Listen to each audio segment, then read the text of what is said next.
So hello everyone.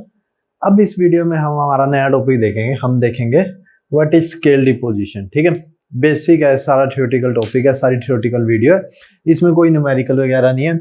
हमें देखना है स्केल डिपोजिशन। बेसिकली एक प्रॉब्लम होती है स्केल डिपोजिशन वेल बोर के अंदर, इसको हमें दूर करना रहता है। इसको देखेंगे बेसिकली हमारा कैसे डिपोजिट होता है और कैसे आइडेंटिफिकेशन होती है और कैसे दूर करते हैं। ठीक है, तो छोटा वीडियो रखेंगे, इसको ज्यादा बड़ा वीडियो रखेंगे। ठीक है, स्केल अब देखते हैं हमारा स्केल।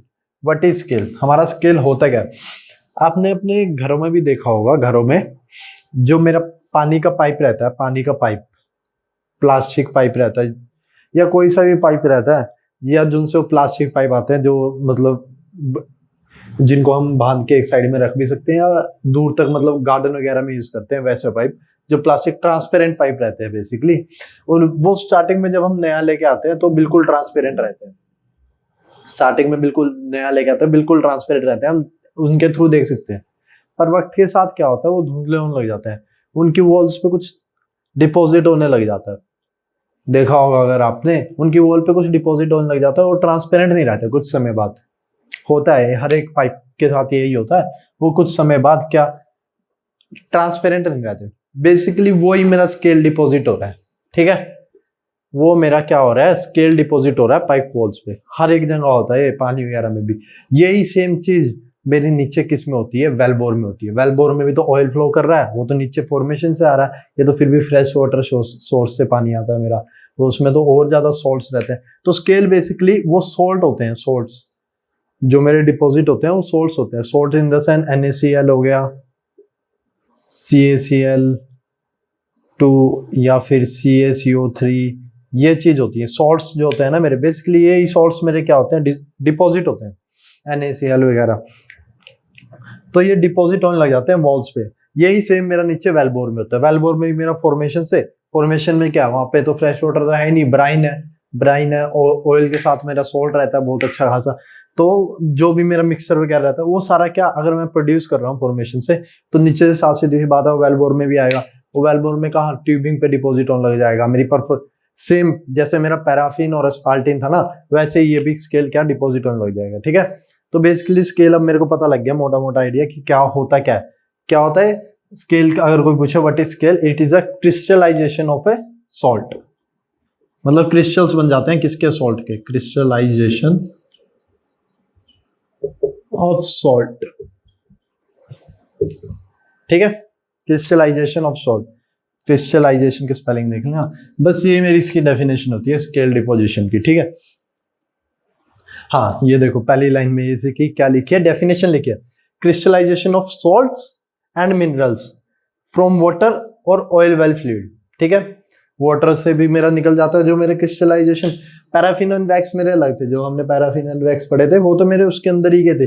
पैराफिन मेरे लॉन्ग चेन एल्केन्स रहते हैं, एस्पाल्टिन्स मेरा क्या एरोमेटिक कंपाउंड्स रहते हैं। पर ये मेरा सोर्स है, source in the sense NaCl वगैरह हो गया, mineral in the sense CaCO3 हो गया, ये मिनरल, और सोर्स हो गया NaCl वगैरह। ठीक है, तो ये मेरा क्रिस्टलाइजेशन। तो पहली है मेरी डेफिनेशंस, इंटरव्यू वगैरह में पूछ सकते हैं डेफिनेशन। ठीक है, व्हाट इज स्केल। ओके, तो स्केल हो गया मेरा ये। मोस्ट कॉमन स्केल डिपॉजिट, सबसे कॉमन स्केल डिपॉजिट होता है मेरा कैल्शियम कार्बोनेट का। कैल्शियम कार्बोनेट यानी CaCO2, यही होता, नहीं CaCO3 कैल्शियम कार्बोनेट। ठीक है, उसके बाद होता है मेरा जिप्सम का, जिप्सम होता है मेरा CaSO4 का वाटर क्रिस्टल्स जो रहते हैं वो मेरे रहते हैं जिप्सम का होता है CaSO4, CaCO3 and barium sulphide, barium BaSO4, ये सब मेरे फॉर्मेशन में रहते हैं, फॉर्मेशन में। ठीक है, और एनहाइड्राइट्स यानी एनहाइड्राइट्स, इसका एनहाइड्राइट अगर हम जिप्सम का एनहाइड्राइट लें तो वो मेरा कैल्शियम सल्फेट बन जाता है CaSO4, मतलब वाटर निकाल दो सूखा। तो ये बेसिकली मेरे क्या, यही मेरे मेन होते हैं जो मेरे मेन स्केल प्रॉब्लम जो क्रिएट करते हैं। NaCl इतना मेन नहीं होता, NaCl आसानी से धुल जाता है, मतलब क्या ये वाटर डिसोल्वेबल रहता है, इसमें मैं पानी डालूंगा ना NaCl मेरा धुल के निकल जाएगा अगर डिपोजिट। बेसिकली मेरी प्रॉब्लम क्रिएट्स करते हैं ये वाले स्केल। ठीक है, कौन से, कैल्शियम कार्बोनेट, बैरियम सल्फेट और एनहाइड्राइट्स। ठीक है, तो इस पे तो डेफिनेशन एंड कुछ एग्जांपल दिए हैं स्केल के। अब अगली स्लाइड देखते हैं, अगली स्लाइड में क्या है, ठीक है। Causes of scale deposition, scale deposit क्यों होता है, ये चीज इस स्लाइड में बताई गई है कि क्यों के स्केल मेरा डिपॉजिट होता है। अनलाइक उसमें जैसे मेरा क्लाउड पॉइंट वगैरह था पैराफिन एंड स्पाल्टीन में, इसमें थोड़ा अलग तरीके से, इसको अलग तरीके से सोचेंगे। Super saturation, super saturation in the sense, ये हमने बचपन में भी पढ़ा रहता है कि पानी में नमक डालो, किसी पॉइंट तक घुलता रहेगा, जिस पॉइंट पे पहला क्रिस्टल घुलना बंद हो जाए पानी में, मतलब डिसॉल्व होना बंद हो जाए, वो मेरा होता है सैचुरेशन पॉइंट। उसके बाद मेरा सुपर सैचुरेशन चला जाता है, यानी कि अब मेरा जितना भी मैं सोल्ट डालूंगा वो डिसॉल्व नहीं होगा पानी में, तो ये मेरा सुपर सैचुरेशन। ये वाली कंडीशन है, अगर मतलब सुपर सैचुरेशन होता है जो मेरा किसी प्रेशर या टेम्परेचर पे डिपेंड करता है। अगर मेरा प्रेशर या टेम्परेचर चेंज हुआ और वो सॉल्यूशन मेरा सुपर सैचुरेशन में आए, तो मेरा जो इसके अंदर जो सोल्ट वगैरह होगा ना, वो नीचे बैठने लग जाएगा क्रिस्टल, जो कि मेरा क्या होने लग जाएगा, डिपॉजिट होने लग जाएगा। तो सुपर सैचुरेशन का मतलब ये है कि मेरा जो कंसंट्रेशन है उसकी ज्यादा हो गई फ्लूइड में, ठीक है। रिजर्वायर में मेरा हाई प्रेशर था, रिजर्वायर में मेरा हाई प्रेशर था, वहां पे मेरा डिसॉल्व था, पर जैसे ही वेलबोर में आया प्रेशर ड्रॉप हुआ, वेलबोर तक आते आते प्रेशर ड्रॉप हो गई, तो यहाँ पर मेरा सुपर सैचुरेशन वाली कंडीशन में आ गया, क्योंकि उससे प्रेशर लगा हुआ था, वो डिसॉल्व करके रखा हुआ था एक तरह से उसको, जो मेरा सोल्ट था, ठीक है। जैसे ही मेरा वेलबोर में आया, वेलबोर में आके क्या उसका वो हो गया, प्रेशर ड्रॉप हो गया, और मेरा जो सोल्ट है वो क्या क्रिस्टलाइज हो गया, super saturation. Pressure drop in the tubing, same चीज है वही, कि मेरा यहाँ से रिजर्वायर से यहाँ तक वेलबोर तक आया, प्रेशर ड्रॉप हुआ, तो मेरा क्या हुआ, क्रिस्टल बनने लग गए, क्रिस्टल फॉर्म हो गया। जैसे जैसे मैं प्रेशर रिलीज करूंगा मेरा एक्सपैंड होता है फ्लूइड, और मेरा क्रिस्टल बनने लग जाते हैं, जो मेरे अंदर क्रिस्टल्स होते हैं वो गुच्छे यानी एग्लोमरेट बनने लग जाते हैं, वो इकट्ठे होने लग जाते हैं, ठीक है। टेम्परेचर चेंजेस, टेम्परेचर अलग अलग सोल्ट अलग अलग रिएक्ट करता है टेम्परेचर पे। कई सोल्ट टेम्परेचर इंक्रीज करने पे बढ़ते हैं, कहीं डिक्रीज करने में बढ़ते हैं, ठीक है। स्केलिंग बढ़ती है, यानी कि टेम्परेचर इंक्रीज करने पे स्केलिंग बढ़ती है। तो टेम्परेचर चेंजेस, ये मेरा केमिकली डिपेंड करता है, भाई केमिकल कैसा होना चाहिए, ठीक है। बेसिकली हमारा क्या दिमाग में रहता है, बचपन से दिमाग में रहता है कि मेरा अगर टेम्परेचर इंक्रीज होगा ना, तो सोल्युबिलिटी क्या होगी, सोल्युबिलिटी होगी इंक्रीज, क्योंकि मेरी काइनेटिक एनर्जी इंक्रीज होती है मेरी टेम्परेचर से। काइनेटिक एनर्जी ऑफ मॉलिक्यूल, जो मेरा टेम्परेचर मैं इसको हीट प्रोवाइड कर रहा हूँ, वो मेरा इसका काइनेटिक जो मॉलिक्यूल है उसकी काइनेटिक, तो मेरी सोल्युबिलिटी इंक्रीज हो जाती है, वो ज्यादा। पर ऐसा नहीं है, इसमें थोड़ा अलग रहता है, इसमें मेरे अलग अलग वो अलग उस पर बिहेव करते हैं, तो वो वाला थोड़ा सा अलग रखना है इसको भाई, टेम्परेचर चेंज वाले को, जो उनसे उसमें केमिकल वगैरह में बताएंगे आगे, वैसे ही करना है, ठीक है। मिंगलिंग ऑफ टू अनलाइक, ये इंपॉर्टेंट पॉइंट है, मेनली इसकी वजह से होती है। इसमें मेरा क्या रहता है, mingling of two unlike waters having incompatible compatibility in the solution. एक सॉल्यूशन में मेरी किसी और कंसंट्रेशन का है, और दूसरा सॉल्यूशन मेरा किसी और कंसंट्रेशन का है, इसका एक्स है इसका वाई। अगर ये फॉर्मेशन में अगर ये मैंने दोनों मिल गए, या कहीं पे भी वेलबोर में आके, यानी कि two types of two unlike water मिल गए, तो जो इनको बैलेंस करने के चक्कर में ना, क्योंकि इक्विलिब्रियम एक नेचर का लॉ है हर एक चीज में इक्विलिब्रियम, इनको बैलेंस करने के लिए मेरा जो एक्स्ट्रा जो कंसंट्रेशन होगा प्रेसिपिटेट आउट करने लग जाएगा। तो mingling of two unlike having incompatible compatibility in the solutions, यानी कि उनकी ये चीज है जो उनकी प्रॉपर्टीज है जो अलग अलग है, ठीक है। फॉर एग्जाम्पल फ्रेश वाटर या ब्राइन जब मिलेंगे ना, तो फ्रेश वाटर ब्राइन मेरा जो नीचे NaCl सेटल होने लग जाएगा उसमें, ठीक है। इवेपोरेशन, इवेपोरेशन सीधी सी बात है, इवेपोरेशन क्या होता है, मेरा ये लिक्विड है, ये इवेपोरेट हो गया लिक्विड, पीछे क्या रह गया, सॉल्ट रह गया, सिंपल इवेपोरेशन। इवेपोरेशन पे कुछ ज्यादा जोर देने वाली बात नहीं है। लॉन्ग एक्सपोजर टाइम, अगर मेरा जैसे फ्लूइड है मैं आराम आराम से प्रोड्यूस कर रहा हूं, तो मेरा क्या क्रिस्टल को जो एग्लोमरेट यानी इकट्ठा होने में, इकट्ठा इन द सेंस ग्रुप बनने में टाइम मिल गया उन क्रिस्टल को, जैसे अपना पैराफिन वाले में ये होता था लॉन्ग एक्सपोजर टाइम, यानी कि मेरा क्रिस्टल ग्रोथ हो गई, समझे। चेंज ऑफ पीएच, यानी कि एसिड बेस, ये पीएच का अगर मेरा चेंज होता है तो उससे भी फर्क पड़ता है मेरा क्रिस्टल ग्रोथ, ये चीज आगे देखेंगे, ठीक है। तो ये मेरी बेसिकली रीजन हो गई। सुपर सैचुरेशन मेरे को पता लग गया, मेरे को ये पता लग गया, प्रेशर ड्रॉप, टेम्परेचर चेंज अभी देखेंगे, मिंगलिंग ऑफ टू अनलाइक पता लग गया, इवेपोरेशन पता लग गया, लॉन्ग एक्सपोजर और चेंज ऑफ पीएच। अगर नीचे वेलबोर में पीएच भी चेंज हो रहा है तो मेरा क्या स्केलिंग हो जाती है बेसिकली। ओके,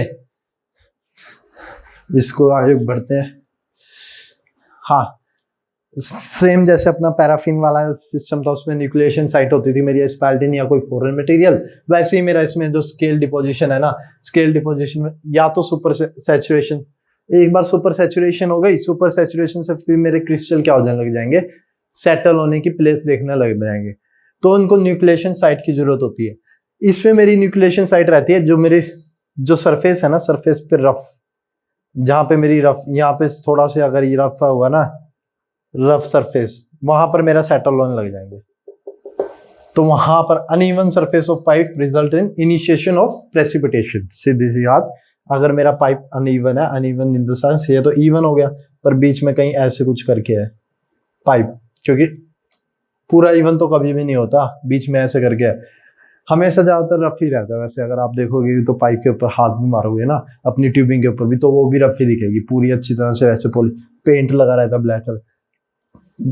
तो ये मेरा क्या हुआ, यहां पर डिपॉजिट होने लग जाएगा इनिशिएशन, तो इनिशिएशन शुरू हो जाएगी मेरी, ठीक है, न्यूक्लिएशन साइट, और वहां पे मेरे क्या प्रेसिपिटेट आउट होने जाएंगे मेरे क्या, जो मेरा सॉल्ट है।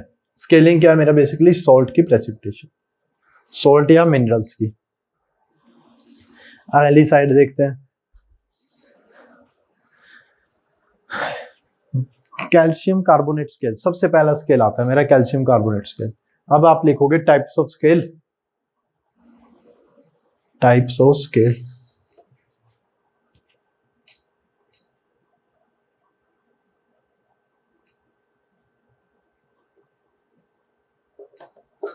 और इसके नीचे लिखोगे सबसे पहला कार्बोनेट स्केल। छोटा छोटा है, बस यही मेन पॉइंट याद रखने होते हैं। इसमें मैंने बताया basically carbonate scale precipitate out कैसे होता है। Carbonate scale, carbonate scale basically मेरा फॉर्मेशन में ना बाइकार्बोनेट रहता है, बाइकार्बोनेट रहता है यानी HCO3 नेगेटिव। इससे मेरे क्या CO2 निकल जाती है और मेरे पीछे क्या बचता है, H2O।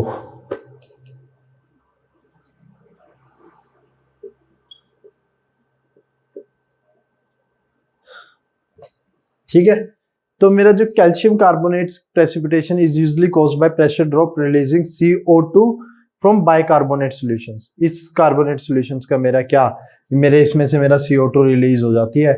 CO2 रिलीज होने के बाद मेरा क्या, ये बेसिकली एक रिएक्शन होती है जिससे जो मेरा केमिकल है ना CaCO3 ये बन जाता है, ये प्रेसिपिटेट आउट हो जाता है। इसको CO2 मिल जाती है, मेरे जो मेरा नीचे CO मिल रहता है उसको CO2 मिल जाती है। और बेसिकली वो कहाँ से मिलती है, ये बाइकार्बोनेट आयंस प्रेजेंट रहते हैं, ठीक है। ये मेरा निकलने के बाद, ये सेपरेट आउट होने के बाद बेसिकली मेरे जो ये CO2 है ये प्रेसिपिटेट आउट करने लग जाते हैं। ये भी कहाँ रहेंगे, ये भी मेरे फॉर्मेशन में रहेंगे। So CO2 result in decrease in solubility, decrease in solubility result करती है, मतलब सॉल्युबिलिटी डिक्रीज कर देती है। So more soluble bicarbonate ions converted to less soluble carbonates. Carbonates में एक बार कन्वर्ट हो गए तो मेरे सेटल होने लग जाएंगे क्योंकि वो लेस सोल्यूबल रहता है। दिस कार्बोनेट्स प्रेसिपिटेट आउट, ठीक है। अगर डिटेल में रिएक्शन वगैरह देखना तो एलन रॉबर्ट्स में, ठीक है। तो बेसिकली मेरा इसका यही थोड़ा सा मैकेनिज्म रहता है कि मेरा क्या कैल्शियम कार्बोनेट प्रेसिपिटेट कैसे होता है। बेसिकली CO2 निकलती है मेरी बाइकार्बोनेट आयंस में से, HCO3 नेगेटिव से, ठीक है। तो ये मेरा क्या हुआ, calcium carbonate scale, okay.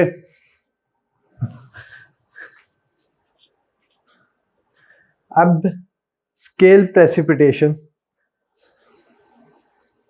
Scale, ये मेरा कैल्शियम कार्बोनेट का ही है बेसिकली। कौन कौन से फैक्टर्स पे मेरी जो स्केल फैक्टर्स, इसको लिखो factors on which calcium carbonate scaling depends, मतलब क्या किन चीजों से मेरा स्केलिंग इंक्रीज हो रही है, क्या डिक्रीज हो रही है।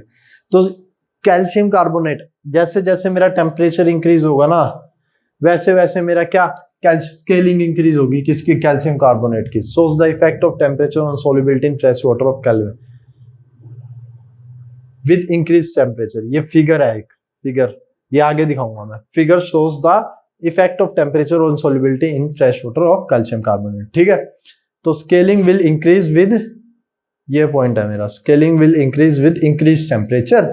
ठीक है, scaling increase with increase in pH, pH के इंक्रीज होने से स्केलिंग इंक्रीज होगी। कौन सी? CaCO3 वाली। Scaling increase and becomes harder with increase contact time. जैसे जैसे मेरा टाइम पास होता रहेगा वैसे वैसे स्केलिंग तो होती रहेगी, पर वो हार्ड भी होती रहेगी। क्यों? यहाँ पे डिपॉजिट होती रहती है ना, तो ये कंप्रेस होती रहती है, एक तरह से कंप्रेस होती रहती है।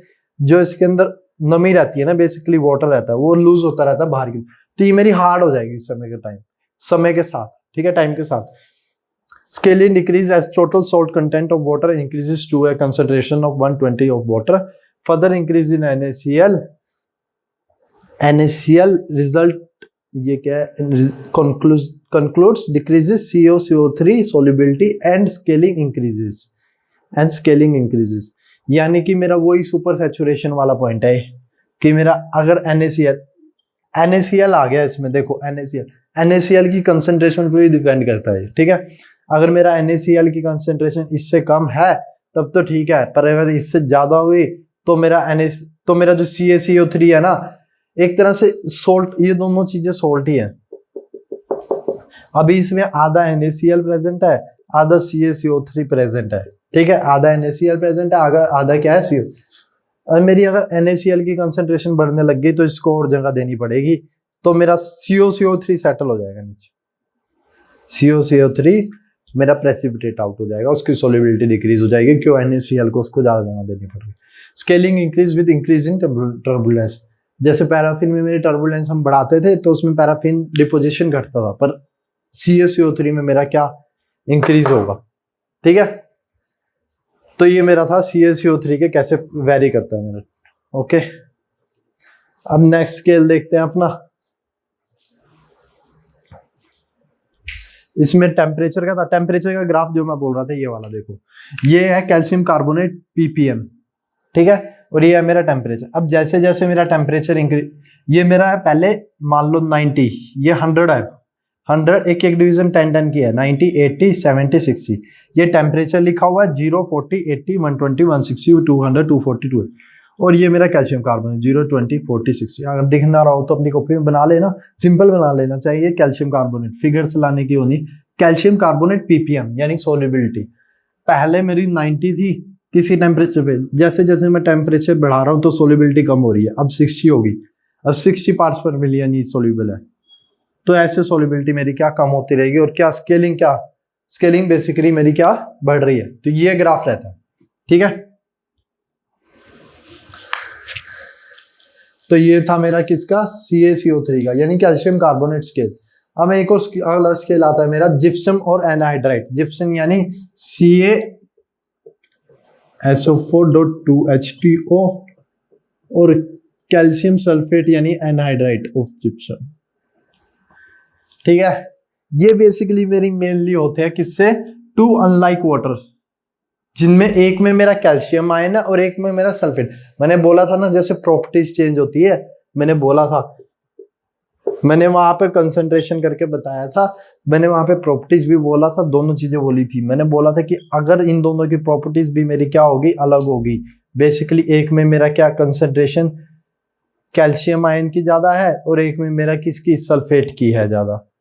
अगर ये दोनों मिक्स होंगे ना तो क्या इक्विलिब्रियम स्टैब्लिश करने के लिए Ca2 पॉजिटिव होता है, Ca2 नेगेटिव, SO4 2 नेगेटिव, तो ये दोनों प्रेसिपिटेट आउट कर जाएंगे। बेसिकली ये चीज प्रेसिपिटेट आउट कर जाएगी, और अगर वाटर भी होगा तो मेरा जिप्सम बन जाएगा। तो most common form of scale रहता है एजिटेशन, यानी कि अगर मैं मिक्स करूं, मिक्सिंग एजिटेशन होता है मेरा, एक तरह से मिक्सिंग बढ़ाना, इन दोनों को एजिटेट करना। Basically agitate in the sense जैसे हम पानी में नमक घोलते हैं तो ऊपर से चम्मच घुमा रहे हैं तो हम एजिटेट करते हैं उसको। तो बेसिकली ऐसे agitation will increase the scaling. तो ये मेरा सेकंड स्केल हो गया, सेकंड। ठीक है, आगे बढ़ते हैं। ये इनके टेम्परेचर से वेरीड है। कौन सा? ये वाला एनहाइड्राइट एंड जिप्सम स्केल। ये किसका है? जिप्सम का। जिप्सम का पहले टेम्परेचर के साथ थोड़ा इंक्रीज होता है पर फिर डिक्रीज, सोल्युबिलिटी डिक्रीज होने लग जाती है, यानी स्केलिंग इंक्रीज होने लग जाती है। स्केलिंग इंक्रीज हो रही है, ये सोल्युबिलिटी डिक्रीज हो रही है, स्केलिंग सेम ही है। वाई एक्स एक्सिस पे है टेम्परेचर, वाई एक्सिस पे जिप्सम। एलन रॉबर्ट्स में है डायग्राम, अगर किसी को क्लियरिटी नहीं आ रही हो तो एलन रॉबर्ट्स में जाकर देख लो, ठीक है। तो जिप्सम वाला, तो ये वाला ग्राफ हो गया, ठीक है।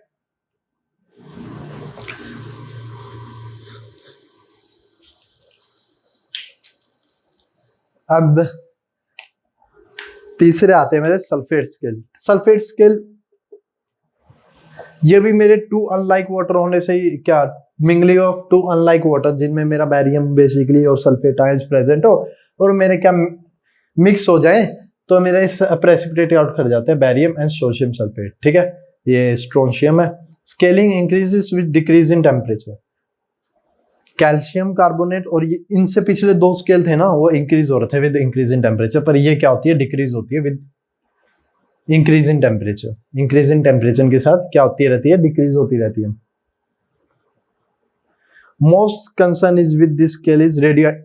इसके साथ मेरा एक स्केल ये कंसर्न रहता है कि अगर ये मेरी स्केल, अगर आपको ऊपर पता लग गई भाई ये मेरी स्केल डिपॉजिट होने लग गई है, तो इनके साथ रेडियो एक्टिव मटेरियल भी मेरे क्या होते हैं, डिपॉजिट होने ले जाते हैं।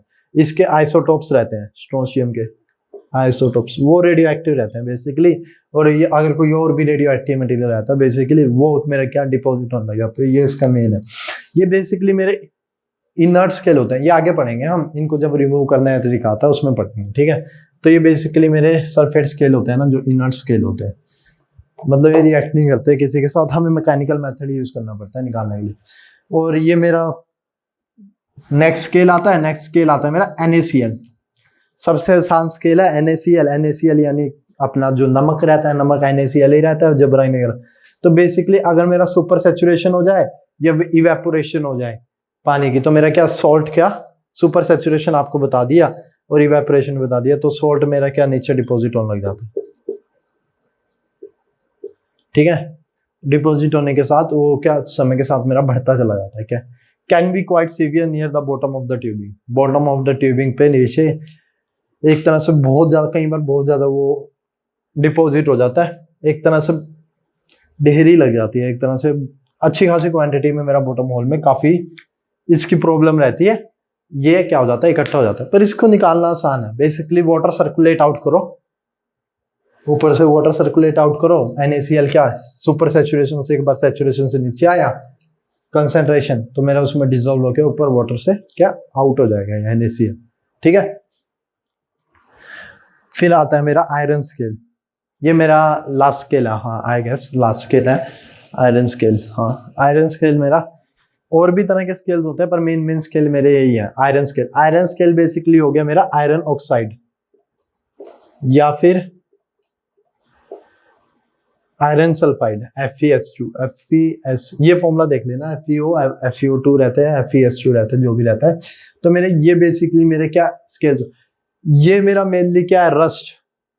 मतलब अगर मेरा कहीं पर रस्ट हो गया ना, रस्ट तो जो पाइप के साइड में रस्ट, तो वो डिपॉजिट होने लग जाता है वहां पे रस्ट की अच्छी खासी, ये भी मेरा स्केलिंग में आता है। Iron scale can frequently result of corrosion products such as various oxides and iron sulphides, ठीक है। और ये मेरा स्केल हो गया बेसिकली ऑक्साइड्स और सल्फाइड्स की वजह से मेरा आयरन स्केल बन जाता है। आयरन स्केल बेसिकली मेरा जो इसमें इसकी फॉर्म में रहता है। इनको कम करने का तरीका क्या है कि मैं क्या कोरोजन कम करूं, कोरोजन मेरी क्या हो, रस्टिंग बेसिकली मेरी क्या हो, कम हो। तो ये एक तरीका लिखा है कि वो कैसे कम कर सकते हैं। बेसिकली मेरा नीचे ना एक सल्फेट रिड्यूसिंग बैक्टीरिया रहता है, SRB भी बोलते हैं उसे। वो क्या करता है, जो मेरी फॉर्मेशन में सल्फेट रहते हैं ना, उसके साथ रिएक्ट करके वो क्या करता है, H2S बनाता है, H2S। Sulfate reducing bacteria is source of iron sulfide which then reacts in iron in solution or with the still surfaces to form iron sulfide. Is the source of hydrogen sulfide. Hydrogen sulphide का source होता है। Sulphate reducing bacteria sulphate को reduce करके H2S release करता है, और ये H2S मेरी जाके किसमें, ये ठीक कर लेना, sulphate reducing bacteria is the source of hydrogen sulphide. और जो मेरा ये H2S है जो जाके किससे रिएक्ट करती है, मेरे स्टील पाइप्स या आयरन पाइप से जाके रिएक्ट करती है, वो बेसिकली मेरा क्या कोरोजन क्रिएट करता है। कोरोजन। तो SRB H2S steel pipe corrosion basically create करता है। ऐसे मेरी क्या आयरन स्केल बन जाता है, जिसका फिर मेरा iron which then reacts with iron in solution और with steel surfaces to form iron sulphides. Clear है पॉइंट? सिंपल सा पॉइंट था, ठीक है। तो ये मेरे क्या हुए, टाइप्स ऑफ स्केल खत्म हुए, टाइप्स ऑफ स्केल खत्म हुआ है। अब नेक्स्ट आता है, मैं नीचे स्केलिंग आ गई है। अब मैं ऐसे देख के तो बता नहीं दूंगा, मतलब स्केल मेरा ऊपर, मेरे को पता लग गया भाई नीचे स्केलिंग आ गई है, क्योंकि फ्लूइड के साथ थोड़ा थोड़ा ऊपर आने लग जाता है, ठीक है, फ्लूइड के साथ थोड़ा थोड़ा ऊपर। तो मैं ये देख के तो बताऊंगा नहीं कि मैं कैसे मतलब देख के, मतलब ऐसे आंखों से। तो इसके लिए कुछ टेस्ट रहते हैं कि मेरा आइडेंटिफाई करने के लिए बेसिकली किस टाइप का है। XRD सबसे मेन टेस्ट रहता है। XRD आपने मशीन भी सुनी होगी, X-ray diffraction test. XRD X-ray diffraction test होता है, हर एक लैब में रहता है, हर एक कॉलेज के लैब में होता है। अगर आपने देखा होगा कभी किसी कॉलेज की लैब में, तो XRD रहता है। वो ये बेसिकली मेरा क्या करते हैं, हम एक्सरे की हेल्प से, एक्सरेज की हेल्प से ये मेरा स्केल बताता है। हम पाउडर फॉर्म में थोड़ा सा स्केल लेते हैं, इसमें पाउडर फॉर्म में स्केल डाला, जो मेरा स्केल जो डिपॉजिट हो रखा है उसको स्केल को डाला और एक मशीन के रख देते हैं। वो बेसिकली एक्सरे लाइन फोकस करती है, अलग अलग लाइन पे, अलग अलग एंगल पे एक्सरे फोकस करती है इस पे। और जो इससे रिफ्रैक्ट होकर आती है ना, वो उसकी वेवलेंथ वगैरह हम नोट करते हैं। जो इससे रिफ्लेक्ट होकर आती है उसकी वेवलेंथ या फ्रीक्वेंसी वगैरह नोट। मेन बात है कि जो वो अब जो रे आएगी ना मेरी इससे, वो हर एक स्केल के लिए अलग अलग रहती है। हर एक स्केल का बेसिकली एक तरह से फिंगरप्रिंट रहता है, तो उससे मैं देख सकता हूँ भाई मेरा क्या कौन सा स्केल है। बेसिकली इस तरह से पीक्स आती है इनमें, पीक्स के हिसाब से केमिकल या जो नैनोटेक वगैरह पढ़ते हैं मटेरियल साइंस वाले, उनको पता रहता है, उनका जो मेन काम यही रहता है, ठीक है। तो पीक्स के हिसाब से बताते हैं कि हमारा कौन सा है हुआ है स्केल। अपने सिलेबस का बस का नहीं है, अपने की बात नहीं है। मेरे को थोड़ा बहुत पता है कि कैसे एक्सरे वगैरह XRD वगैरह ऑपरेट करते हैं, तो मैंने बता दिया, पर अपने उसका नहीं है। बेसिकली मटीरियल साइंस जो पढ़ते हैं ना वो करते हैं, मटीरियल साइंस या नैनोटेक, ठीक है। तो XRD बेसिकली XRD मशीन में रखता हूँ, तो मेरे को पता लग जाता है कि अलग अलग एंगल पे एक्सरे आर यूज, ठीक है। और दूसरा मेरा अपना सबसे कॉमन यही है XRD सबसे आसान और सबसे कॉमन है कि मेरा टाइप का।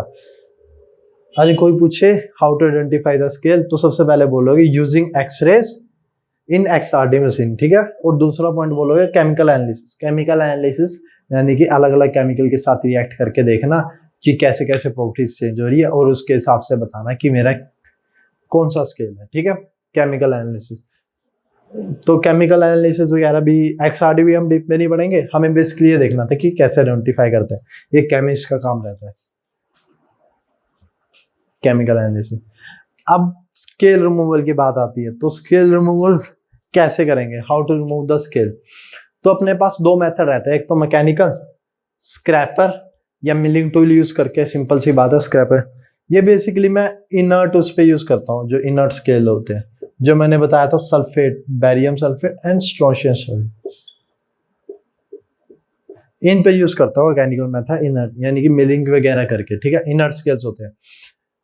दूसरे होता है मेरे केमिकल मेथड से वाटर सोल्यूबल यानी NaCl, एसिड सोल्यूबल CaCO3। किस में सोल्यूबल होगा, एसिडाइजेशन में हम इसी को क्या कराते हैं, डिसॉल्व कराते हैं HCl में, इसी में ही वो होता है ना। तो ये CaCl2 plus H2O plus CO2 बन जाता है, ये मेरा 2HCl लूंगा मैं, ठीक है। तो ये बनता है ना, तो ये एसिड सोल्यूबल स्केल हो गया मेरा, जैसे कैल्शियम कार्बोनेट।